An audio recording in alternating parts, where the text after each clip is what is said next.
Бәріңе сәлем достар, сіздермен мәңгілік футбол арнасы.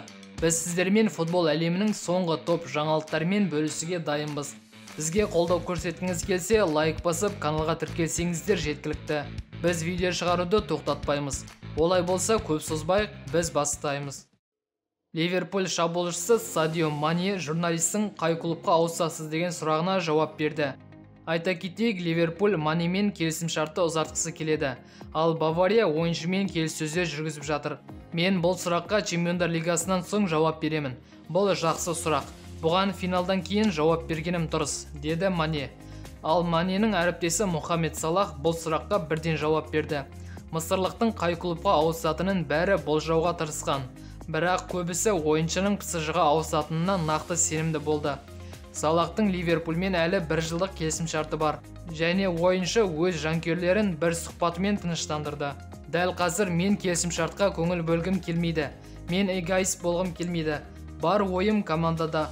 Бұл біз үшін өте маңызды апта. Мен тек өз мақсатыма көңіл бөлгім келеді. Мен тағы да Чемпиондар лигасын жеңіп алғым келеді.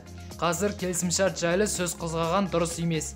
Мен Ливерпульде тағы бір маусымға қаламын. Бұда күмән болмасын, деді Салах.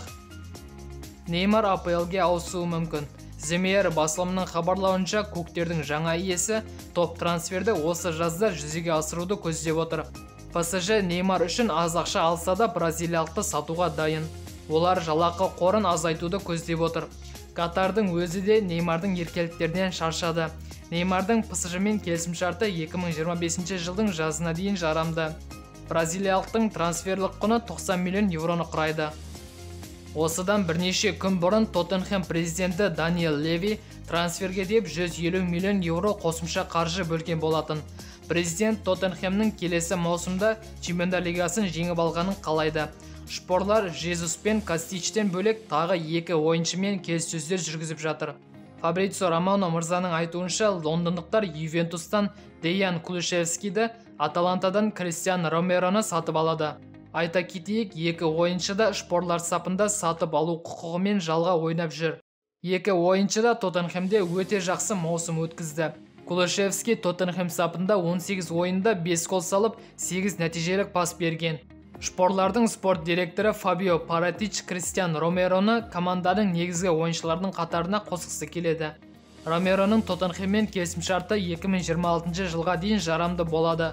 Тоттенхэм Ромеро үшін 48 миллион евро, ал Кулушевский үшін 35 миллион евро төлейтін болады. Бавария Левандовскийді сатуға дайын, бірақ өз талаптары бар. Мюнхендіктер 2 ойыншыны сатып алатын болса ғана Левандовскийді жіберуге дайын. Бірінші, Бавария Штургарттан Саша Каланджичті 20 миллион евроға сатып алады. Ал екінші ойыншы ретінде кімді алатыны әлі шешкен жоқ. The Telegraph басылымының хабарлауынша, мюнхендіктер Маркус Решфордты сатып алуды көздеп отыр. Решфорд қызыл сойқандар сапында жақсы маусым өткізе алмады, және Тен Хаг ойыншымен қоштасуға дайын. Бірақ арзанға емес, 80 миллион евроға ғана. Ағылшынның өзі MU-ден кеткісі келмейді, бірақ басшылық оны кетуге көндіре алады.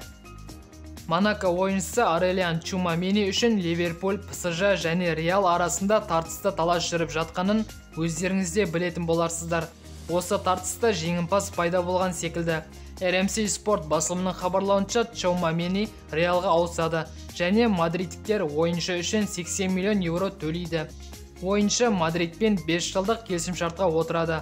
Монако Чумамениді 60 миллион евроға PSG-ға сатқалы отырған, бірақ Перес 80 миллион евро ұсынып, ойыншыны қағып алды. Айта кетейік, Чумамениді сатып алуды PSG басшылығына Мбаппе ұсынған, бірақ Перес осылайша PSG-дан кек алды. Достар, бүгінгі жаңалықтар осымен тәмәм. Лайк басып, каналға тіркеліп жатқандарыңыз үшін көп рахмет. Бүгінгі жаңалықтар бойынша өз ойларыңыз болса, комментке жазсаңыздар болады. Ал біз қоштаспаймыз, келесі видеода кездескенше аман сау болыңыз.